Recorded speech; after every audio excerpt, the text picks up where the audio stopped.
one's asking why. The world keeps spinning, no one seems to care. Lost in the noise, a silent prayer. Does anyone out there even hear the cry? I'm just a voice in the wind, but I'll keep on screaming, 'cause someone's missing. I won't stop dreaming.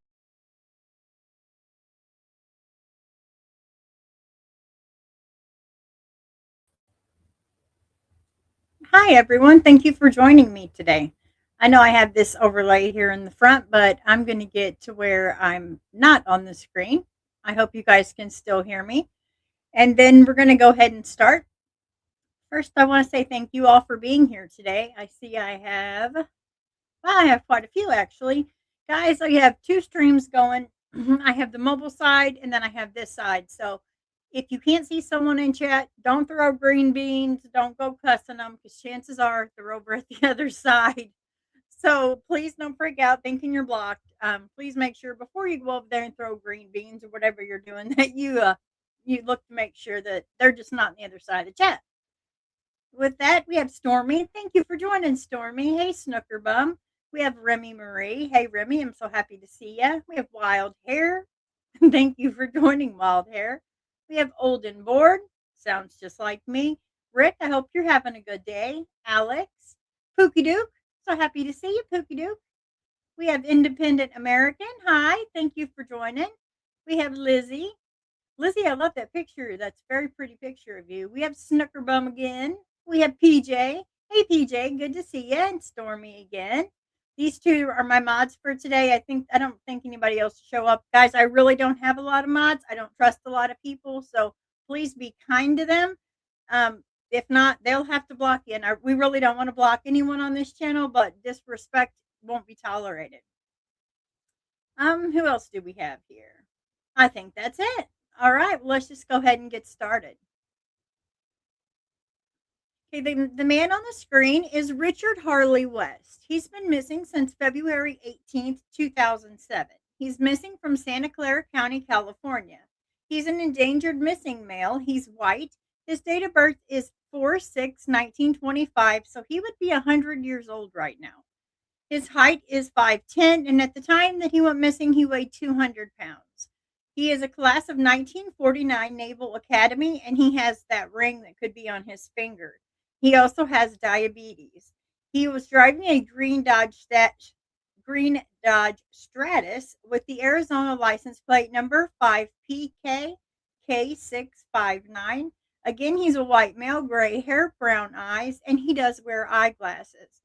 Now, it just goes on for his details of disappearance as was last seen in Santa Clara County, California, February 18th of 2007. He was driving that Dodge Stratus with the Arizona license plate number SPK K659. He has never been heard from again. Few details are available in his case.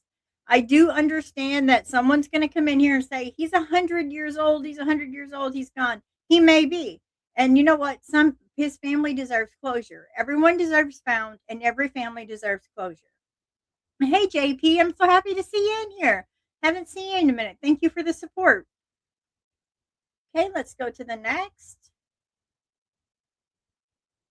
The next gentleman that you see on the screen is Jerry Allen Graves. Now, he's been missing since 12/25/2018. He's missing from Clarkston, Washington. He's an endangered missing male. Now, his date of birth is 7/4/1949, so he would be 76 today. He was 71 years old when he went missing. He's 5'5", and he weighs 130 pounds. He was last seen wearing a dark-colored coat and blue jeans. Now, his medical conditions are that he has had a stroke shortly before his disappearance, so he may suffer from dementia. He is classified as disabled. He's a white male, gray hair, brown eyes. Graves had a broken leg at the time of his disappearance. That's very alarming. Graves was last walking on Highway 12 west of Clarkston, Washington, near Wilson Banner Ranch on December 25th, 2018. He lived at that ranch and had gotten upset about the idea of being moved into a nursing home and threatened to leave, which I can understand, and I'm sure you guys could too. He has been known to hitchhike between Clarkston and Pomeroy, Washington. Graves left behind his cellular phone, all of his money, all of his belongings, and he's never been heard from again. His case remains unsolved.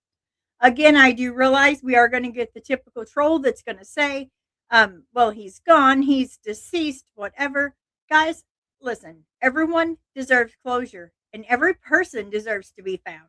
It is what it is. I won't have it any other way. I mean, there's family that miss him right now. Snookerbum says, you getting snow? We are. We are getting a foot of snow or more. So yeah, it's like we're getting snowmageddon. I'm excited though. I am. For the kiddo, I'm excited. Not the keto bread that's left at the store, but for the child, yes, he's going to have a blast. The gentleman on the screen here is Adam Benjamin Lake. Now, Adam Benjamin Lake went missing on 3/24/2001 from Hillard, Ohio. He's an endangered runaway, male, white. His date of birth is 6/14/1983, but he would be 42 years old today. At that time, he was 5'11", up to 6 foot. He weighed around 165 pounds. He was last seen wearing a t-shirt, khaki pants, and a long brown leather trench coat.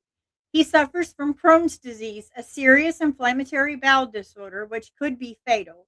He may be in need of medical attention. Now, he is a white male, blonde haired, green eyed. Adam has a scar on his right hand and a faint dog bite scar on his cheek. Now, he had previously broken his right arm twice. He speaks fluent Spanish in addition to English. He may go by his middle name, Benjamin. At the time of his disappearance, Adam's hair was shorter than in the photo above. Now, his teeth are crooked. The details of his disappearance are that Adam disappeared from Hillard, Ohio on March 24th, 2001. After dinner, he went to a party with a friend but never returned home. He was carrying a backpack, a cellular phone at the time of his disappearance. Authorities believe Adam left on his own accord and may have left the state of Ohio. But his mom has stated that they had a very good relationship and she doesn't believe he would have just stayed gone for this long without at least getting in touch with her. She believes her son was met with foul play. For unspecified reason, caution is advised when approaching him and Adam's case remains unsolved. Aw, that is so sad. My goodness. Let me see how you guys are doing in chat over here. Stormy says, I was saying I feel like some of these people could be in a vehicle underwater. Yes, a lot of times it's very possible. It is. Definitely it is possible. For sure. I mean, you just never know if you watch some of those. A lot of them. They do find vehicles that are underwater after so many years, and their families still had suffered up to that point. So let me get a drink real quick. Apparently, I've got an email saying that I clear my throat too much, or I say too much. You know what? I'm me. So I'm just going to continue to be me. And if that is a problem, you don't have to watch me. There's so many other channels that you can watch. Okay. Now this one is Daniel. Now Daniel Tony Cadena, he's been missing since 5/1/1991. Now, he's missing from Sacramento, California. He is a male, Hispanic. His date of birth is 12/5/1950.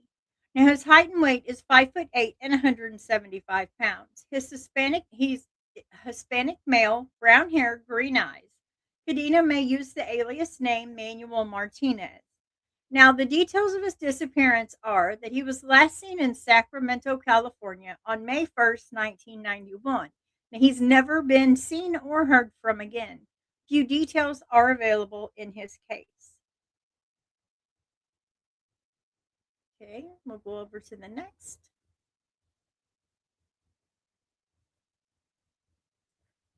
Oh, next we have Jerry Atkins. I think he seems like such a fun grandpa. Doesn't he have that fun grandpa face?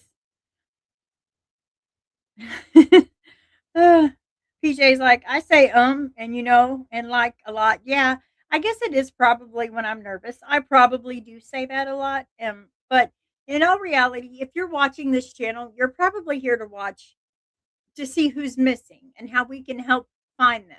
If not, and you're here for conversation, great. But I'm gonna mess up a lot. I'm human. I'm not, I'm not a machine. So I'm gonna it up. I'm probably gonna clear my throat. Who knows? My dog may bark. It's just normal life for me. It's just how things are. Right, right, Stormy. Everybody's gonna have a hater, and some people have more than others. So, like I said, if that is a problem for you, I'm sorry. I am who I am, and I'm not changing. Okay, so Jerry Atkins, he's been missing since 10/4/2016.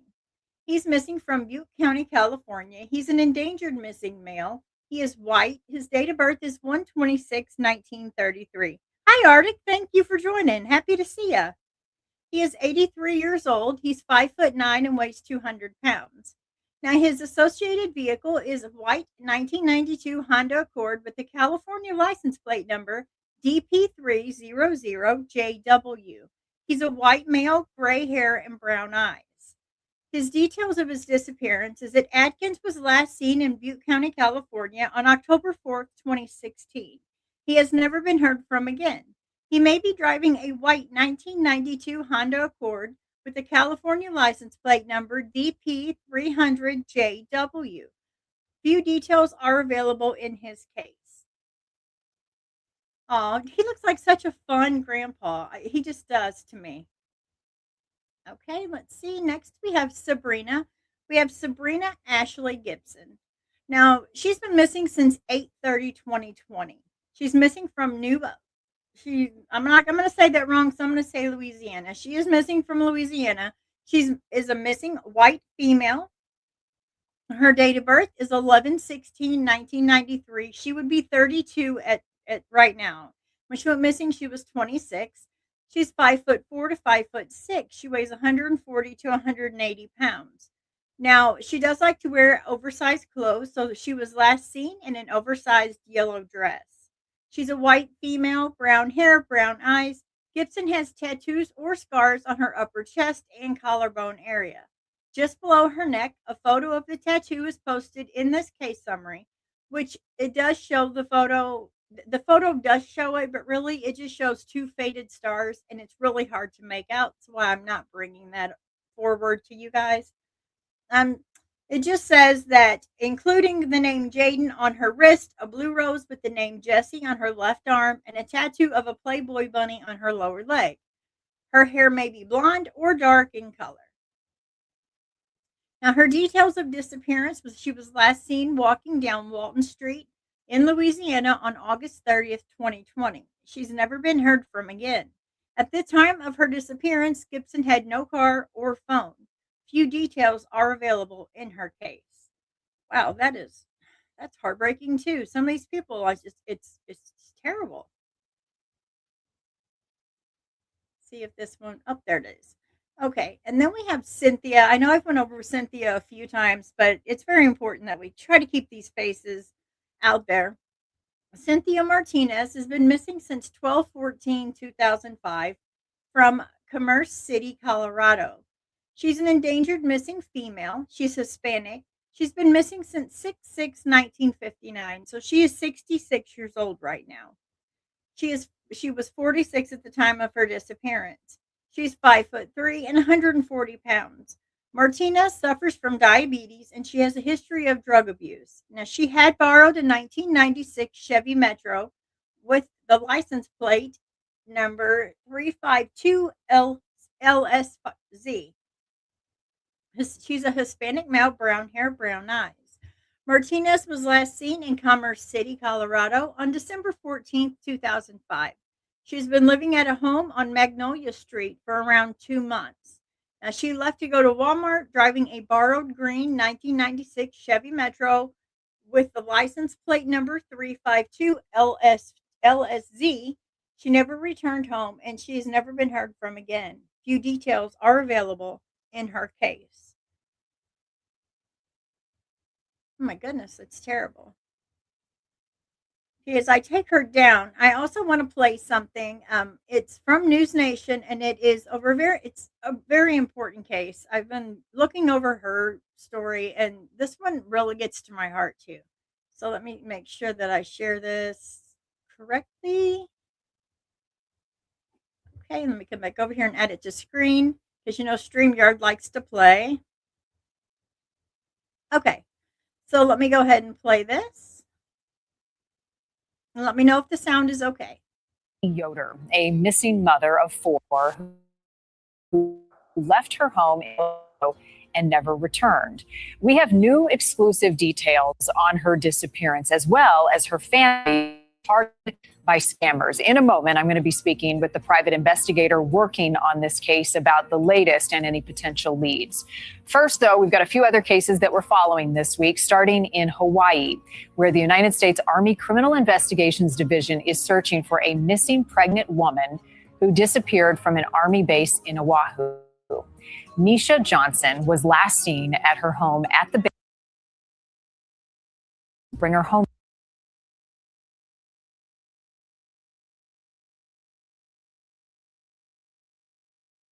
Casey's mom and young son are hit again, this time scammers.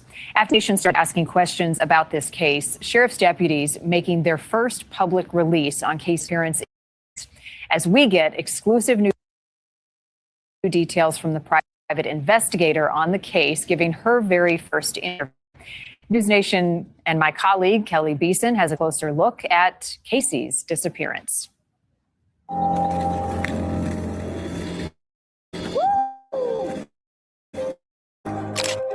When enthusiasm and energy that's infectious. Woo! Casey Yoder's circle of friends is a wide one, but perhaps none more loyal than Anna Green. She was really friendly and really extroverted and loved to talk and loved to socialize, just a social butterfly. The two grew up together, texting, talking, and taking on the challenges that life and motherhood can bring. Just a joy to be around. Casey, a devoted mother of 4 boys, Happy birthday. always working extra hard to get the care needed by her oldest, born with a severe birth defect. He's in a wheelchair. He was also on a feeding tube. He was not able to speak. She would do different therapies with him. She was in the process of getting her CNA license so that she could be his formal caregiver and actually get paid for it. She had one more test to take. It's why Anna finds the events of this past January so confusing. The 13th, Casey has a mental health emergency. Told me this story about how she was like, well, I was just going to go lay down in the snow and let myself freeze to death. The next day, Casey seems better, but in the afternoon left her home on Appy Road near Eaton, Colorado. Her husband Evan says she took keys for both vehicles, but set out on foot, announcing she'd be spending the night at Anna's. The next morning, Anna got a call from Casey's mom. She's like, did Casey come over there last night? And I was like, no, I haven't seen Casey. And I called Evan right away and I was like, Casey's not here. Why didn't you go looking for her? I was pretty mad at him. I was like, why didn't you go looking for her after what happened the other day when she did that and walked off and went and hid?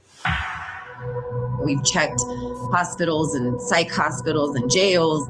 Private investigator Aaron Martinez is working the case and is able to confirm that Casey's husband took a polygraph. He was the one that originally told me that he passed it, but I've been able to have that confirmed, by the investigative agency who did the polygraph. Martinez is on board with the amount of rural Colorado land covered by drones and canine and foot searches held by Weld County deputies, especially because of the reports that Casey was feeling so well. She had just stopped medication for bipolar disorder. What we try to do as investigators is put ourselves in somebody else's shoes and say, what would I have done or what could I have done? But, when you're dealing with mental illness, when you're dealing with coming off of prescribed medications, you do have to factor in that maybe she wasn't thinking in the most logical way. Casey took a change of clothes in a small backpack. At this intersection right near her home, inside that bag, a pair of pants and her son's cell phone were found. Her bank account untouched, her cell phone never found. after she went missing. No calls, no texts, just little tiny amount of mobile data. It almost makes me think that the phone was maybe just turned on and then turned off again really quickly. It could have been something as simple as her weather app trying to connect, and register the weather. So I'm not 100% sure. What is sure, confirmed by deputies after inquiries from News Nation, Casey's mother and son hit by scammers pretending to be Casey, asking for money. It's just really disappointing that people would do something like that. To add to Green's devastation, her heart broken that the son Casey so lovingly cared for at home is now on his own in a long-term care facility. Somebody knows something. I believe that with all my heart. Somebody out there knows something. And I just really hope that they will find it in their heart to come forward for not only Casey's family, but especially for her kids.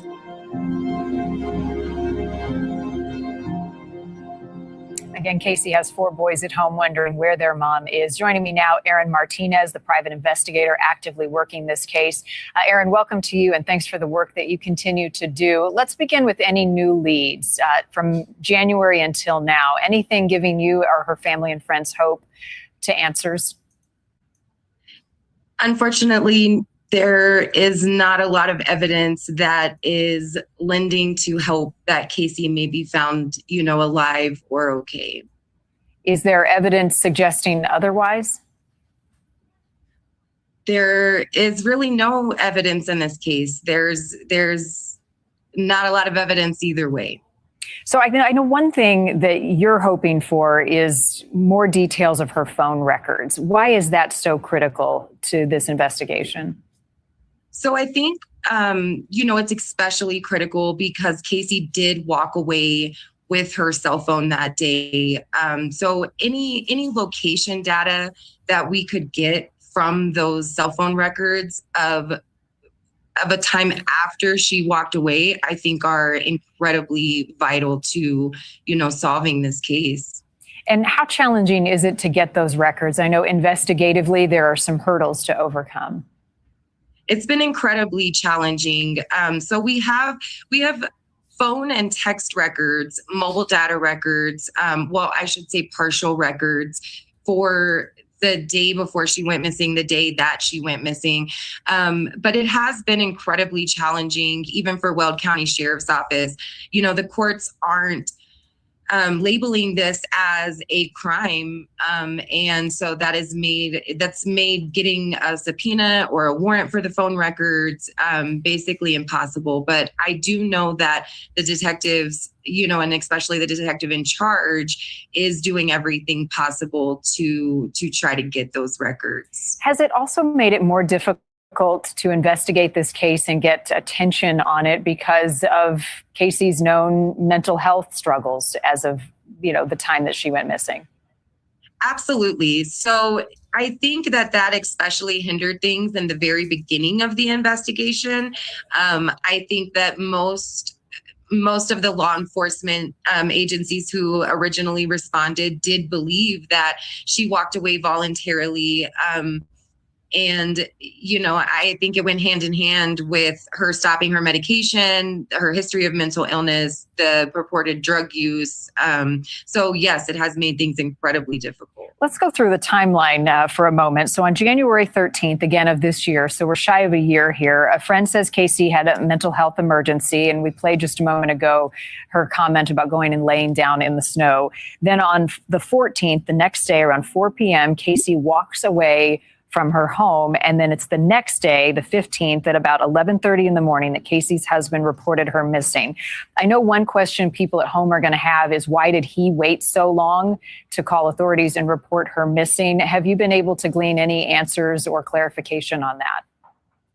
So I also had that question, right away. And I believe that he believed that Casey was with Anna. He believed that she was spending the night at her friend's house. And according to him, he didn't send any text messages or call her for the rest of that evening. And so it wasn't until the next morning when he started trying to locate her and get a hold of her, I think that he really realized that something was wrong. In every missing person case, those closest to the person that has gone missing becomes a person of interest. Has he been cooperating with police? What have investigators or he said about the ongoing search? So he has been cooperative. He has cooperated with our agency and with Weld County Sheriff's Office, as far as I know. He hasn't had a lot to add to the case. He claims that he doesn't know any more than kind of what's being reported right now. But as far as I know, he has cooperated. And are the 4 boys with him? Where are they right now? So her oldest son, unfortunately, was removed from the home and placed into a long-term care facility, I believe in Pueblo. And the last that I've heard is that the 14-year-old, so the next oldest, is at home with Evan, with her husband.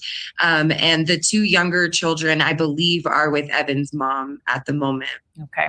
Erin, I know that there have been a number of searches for Casey over the last number of months. Drones, canines, there have been teams that have searched on foot. Give us a sense of what this area is like. So this is Eaton, Colorado, in the county of Weld. What kind of terrain are we talking about? It's an incredibly rural area. It is a lot of farmland. And so a lot of the properties surrounding her house are larger properties that are fenced off. She does live in a small neighborhood that has about a dozen houses maybe on the street, and there's another subdivision to the east of her that is populated, but it's a few miles east of the town Eaton, so it is incredibly just open, flat, rural land. Did she have family, friends, or other connections in other parts of Colorado, or perhaps in any neighboring states that we know about? Sure. So, Casey has a extended circle of family and friends. And so, I think that she could potentially have contacts all over the state of Colorado, some in Wyoming, and, there potentially other states. She does know a lot of people. As a private investigator, each case is unique in and of itself. What stands out to you about the greatest challenges in the search for Casey? I think it really has just been the lack of evidence. Usually we're able to find something, to find a breadcrumb that leads to something else that opens up into other evidence. And in this case, every tip has been a dead end. Every, alleged sighting has been a dead end. And we don't have a whole lot of evidence to work on. So the little bit of evidence that we do have is not leading us anywhere. And so that's definitely, I know, been frustrating for the Weld County Sheriff's Office. It's been frustrating for my agency, and especially, for her family. Does she have any distinguishing marks, tattoos? I know in a number of the pictures, her hair is different colors. What did she look like when she left?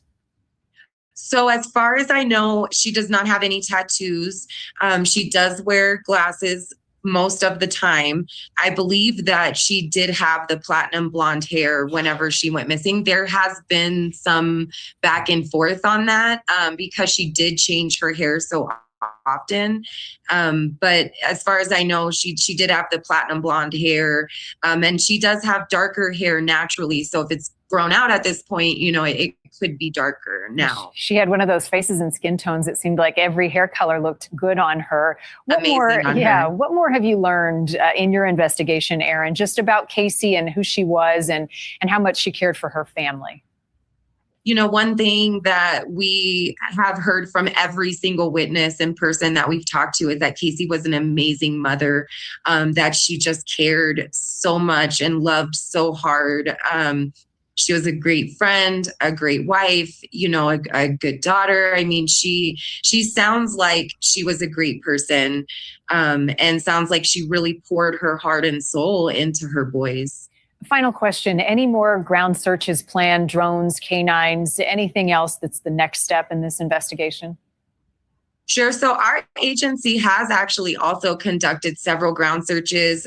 We've searched the area pretty extensively. We actually were just out there again last week, doing the same thing, going over the same ground. We searched abandoned houses in the area, and I think myself and my agency and the Weld County Sheriffs at this point are really just looking for another piece of evidence, another tip that gives us somewhere else to search. At this point, the area around her house within a couple miles radius has been searched pretty thoroughly. And although there's always a chance that, we've missed something or, she's somewhere that isn't just obviously visible, we need something. We need a new place, a new place to start, a new place to search. Yeah, need that breadcrumb. I'm curious, is there much water in that area? And has that been searched? If so? Right. So there is actually, and a lot of the farms use the ditches in the area and different concrete culverts for irrigation of their farms. So there's several lakes and ponds, that are always there, always full. And then the ditches in the area also do occasionally fill up with water. All right. One additional place to search. Erin Martinez, again, thank you for your continued investigation on this case. We'll certainly be in touch with you again. Eaton, Colorado is where Casey Yoder is from, and the Weld County Sheriff's Office investigating her disappearance. We've got the number on your screen if you have any information that can help in the search for Casey. Next time in our missing series,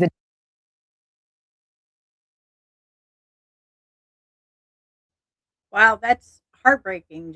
That's terrible. Absolutely. But I do want to read this overview that in the United States, a child is reported missing approximately every 40 seconds. According to over 800,000 children reported missing annually, according to the Office of Juvenile Justice and Delinquency. Many of these cases are resolved quickly, but others remain unsolved for extended periods. Now, the definition of these key details is that the 40-second statistic specifically refers to children reported missing, often including runaways, family abductions, and stranger abductions. In addition, that's an estimated 500,000 children that may go missing annually without an official report being filed. That alone is scary. It really, really is. Before I move on to the next one, I do want to play one more by News Nation. It's the missing Matthew Spencer. I really thought that they would have already found him by now, but apparently no, they have not. And sometimes what seems like something that they should solve right away, there's so many key factors that, you just never ever know. You just don't know. So we're going to go ahead and play that. I know they usually start out with several others, but some of them have been found, so I don't want to replay those, just out of respect for the ones that have been found. But then we will go ahead and I'll play this one.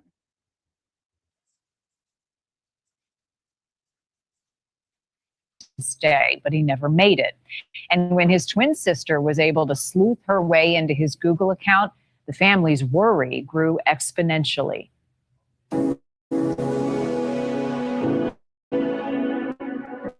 New scenery for a new chapter. That was the goal as Matt Spencer set out in his 19-year-old Hyundai, leaving his home in California, hoping for a fresh start in Texas. Cheers. He just wanted to find somewhere to fit in with no drama. His twin, Kara, says low on money was also after a breakup. Still, after a stop and stay with their sister in Las Vegas, Matt had a plan and a backup. An avid fisherman, he was told Houston would be a good spot to settle. I think it was just change of scenery type thing. He was done with that part of it. And plus breaking up with his girlfriend too. I think maybe he just wanted to get away. Leaving Las Vegas, Matt texted with his sister along the way. His last message was, "What's for dinner and how was your night?" It's him being worried about other people, But nothing in our messages was out of the normal. Kara went to bed and never answered. While waiting to hear from her brother once he settled in Houston, something strange happened. My legs were just really sore for some reason. Kara didn't know it yet, but her twin was missing. His silver Hyundai spotted by a license plate reader in Flagstaff, Arizona. Yet he told his aunt he was in Cloudcroft, New Mexico. I have a 4-year-old, so it keeps me busy. I feel bad. I should have been more talkative to him, but my aunt's the one that noticed that he wasn't answering. So we went on TikTok Live and we asked people about the area. And we were like, if somebody was going from here to here, what routes would they take? We went through every city on each route. I think there was 3 that we had it narrowed down to. And we had called hospitals. We had called jails. We had called, this is morbid, but we had called morgues. And when Kara sleuthed her way into Matt's Google account, pay dirt. We were searching like my Hyundai Tucson won't turn over. Why is it clicking? One was like, where am I? Like, what time is it in Houston, Texas? And Matt's location, not New Mexico. Instead, west of Flagstaff, Arizona. One of his Google searches were showing him in New Mexico. It was showing him in Arizona. So I'm thinking maybe he thought he was in New Mexico. We don't know if there's anything missing out of the car because we can't find the car. And that's the hardest part. If his car was broke down, then where did it go from there? That was amazing that they were able to get into Matthew's Google account. Based on that data, Rhonda DeCare has had her Missing in America volunteer search team out along I-40. Off the freeway lies historic Route 66 and an area that quickly gives way to forest roads and extremely rough terrain. The car has to be on one of those pathways. If it was not working properly, it couldn't have got too far off the beaten path. And not too far off the road. A Hyundai spotted the team branding to the gut punch. My legs, I think, were sore before I even knew like he was missing. Maybe like he was walking. I don't know if that's possible for me to feel that. Matt's twin is certain he knows he is much loved and wouldn't intentionally go off the grid. I just want everybody to pray and to share his face as much as possible because somebody has seen something.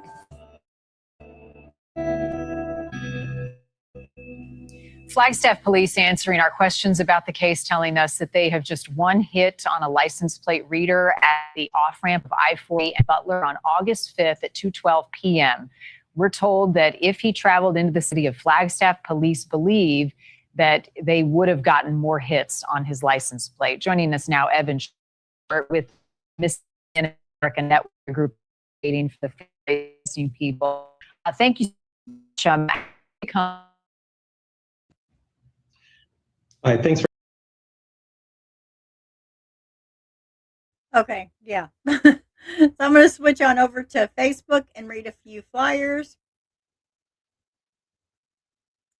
Maybe, if this will work out. I saw them buffering. It's snowing here, so bear with me, guys. All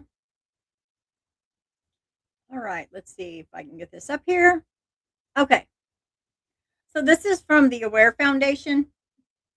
I'm going to go ahead and read a few of these. I do want to try to keep this under an hour. I've noticed that a lot of people just don't want to rewatch anything that is over an hour. I don't blame them. I get it. So I'm going to go ahead and read these. Can you guys still hear me okay? Because I know it is snowing something terrible out there. I feel like I'm going to be a snow woman before the day's over. Okay, so this is Chris Palmer. Now, he's missing from Buxton, North Carolina. On Tuesday morning, January 20th, 2026, the National Park Service announced it's asking for the public's help to find Chris Palmer, who is 39, who's been reported missing. He last spoke with family on January 9th in a news release.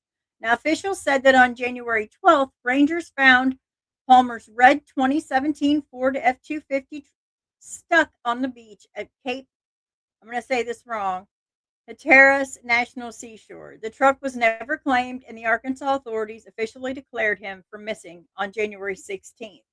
Now, Palmer is thought to be traveling with his German Shepherd and may still be in that area. Investigators are seeking anyone who was at that Cape Point in Buxton, North Carolina area on the evening of January 11th.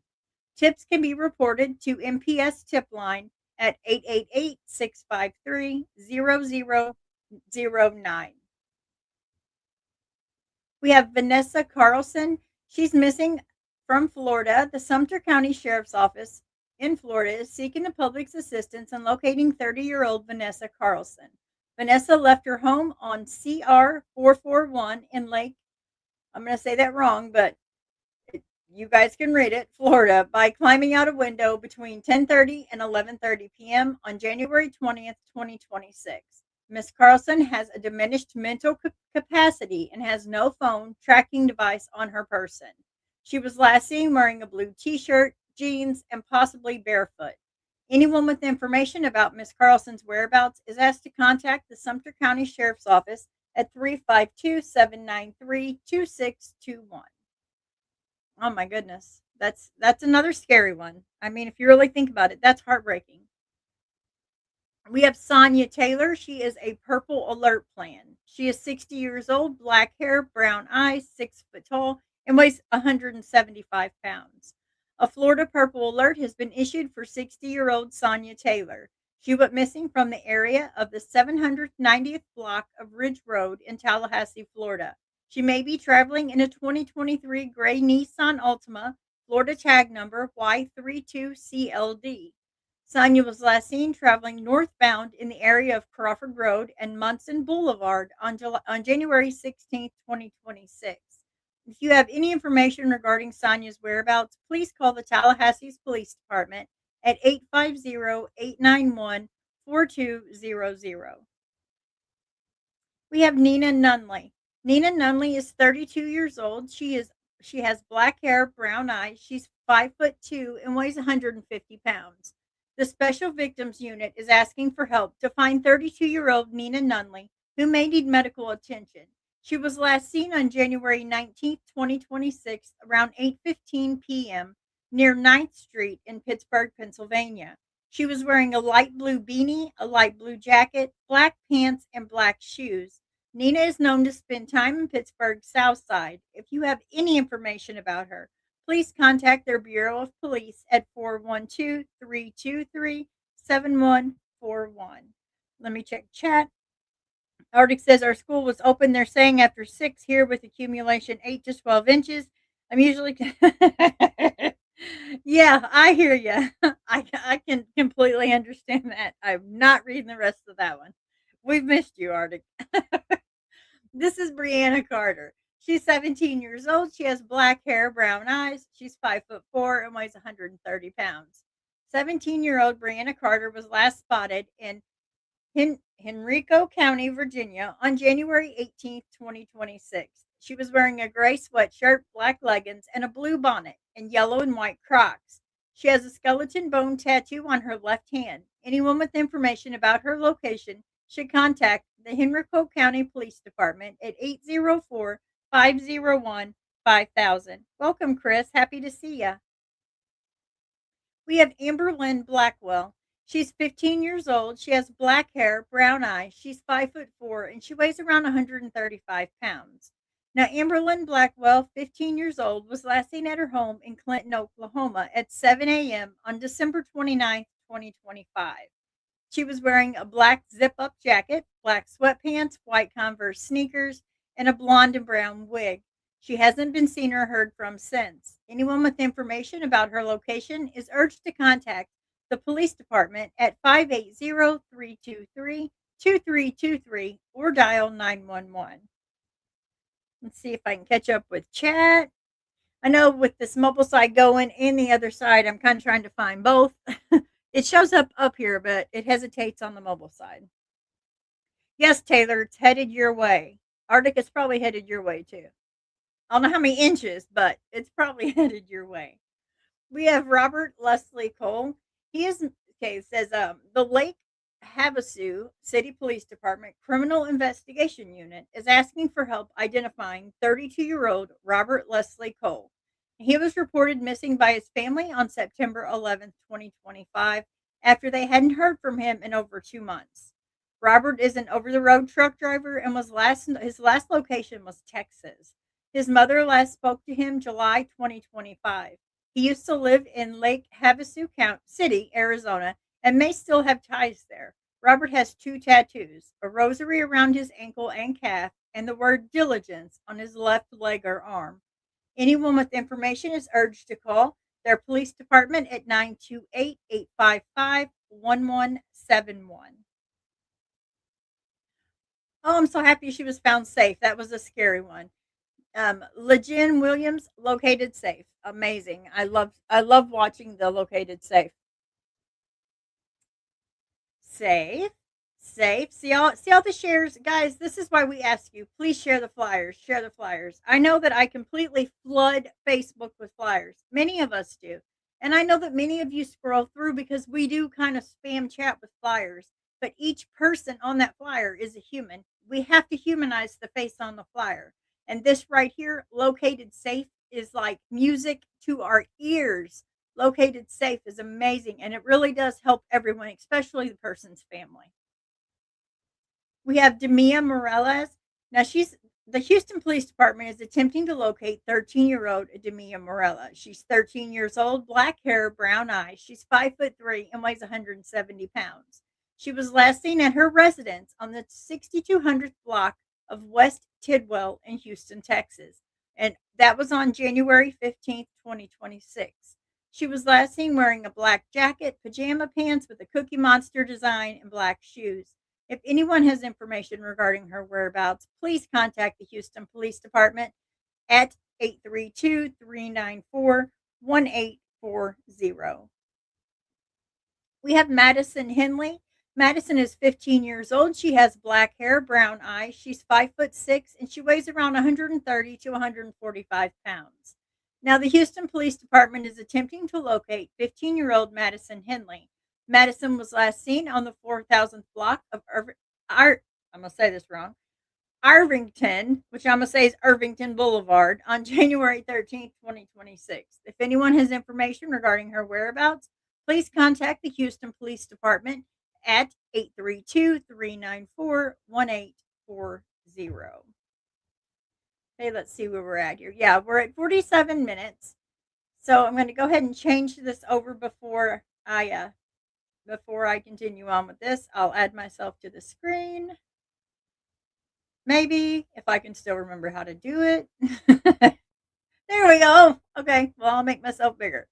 All right, guys. So I just want to thank each and every one of you for joining today. I know it gets old. Every day you're here and every day you hear me go on and on and on about missing people. But you know what? That could be you. That could be me. That could be our children, our grandmas, our grandpas. It's very important that we share these flyers. So all I ask from you today, please share. Like if you want to. If you don't, that's completely fine. It doesn't matter. But please just share these flyers out. And with that, I hope you guys all have a great day. Stay warm. God bless. And I'll see you next time. Thank you. Bye-bye. Hearts that hurt, they find a friend. In every truth we help defend. For the bullied, for the gone, we'll keep their legacy strong.